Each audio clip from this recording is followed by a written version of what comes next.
చైతన్యం చిగురించదేమి? నీవు ఎందుకు పరిగెడుతూ ఉన్నావో ఎరుకే లేదు.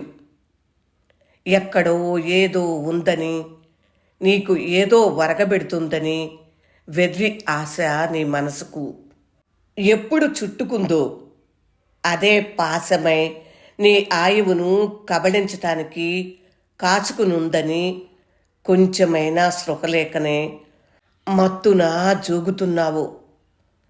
నిలకడ విడిచి నిలిచేది ఏమి? రేపటికై నీవు ప్రోగు చేసేది ఏది?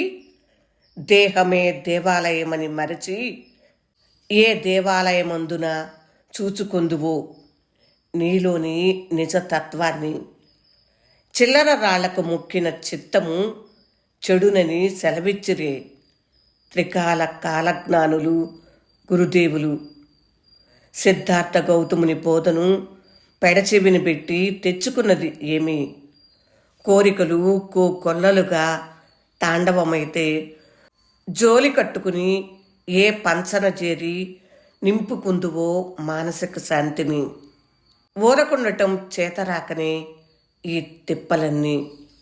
కానీ కళ్ళ నిజము తెలియకనే లోకమందున ఈ అమానవీయ తత్వమెల్లా అమాయకాన్ని సొమ్ము చేసుకోవటానికి ఎన్నో స్వార్థాలు కోరలు చాచుకున్నాయి.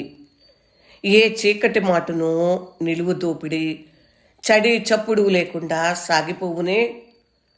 నిలబడి చూడు గుండెలోని వేగం, అంతరంగమందున ఏదో చూడు. నీలో చెలరేగిన అలజడి ఎంతో. ఏకాంతమందున వెతుక్కో, సత్యమేదో తెలియకపోదు. పరిశీలనలో నిగ్గు తేలకపోదు. స్వార్థ చింతన ప్రక్కకు తొలగితే భేదమేముంది ఎందులోనూ? జగమంతా ఒక్కటేనన్న బోధేగా. ఐక్యతారాగం తప్ప ఏముందని వేరుగా? నలుదిశలు తికమకగా తిరుగాడుతూ నిన్ను నీవు తెలుసుకోలేకే ఈ తిప్పలన్నీ. చైతన్యం చిగురించదేమి? పైడాల రవీంద్రనాథ్ గారి కవిత ఇది. నిన్నటి రోజున కాశీబుగ్గలో జరిగిన ప్రమాదంలో భక్తులు మృతి చెందారు. వారికి నివాళిగా ఈ బోధన గీతం. మీకు నచ్చిందా?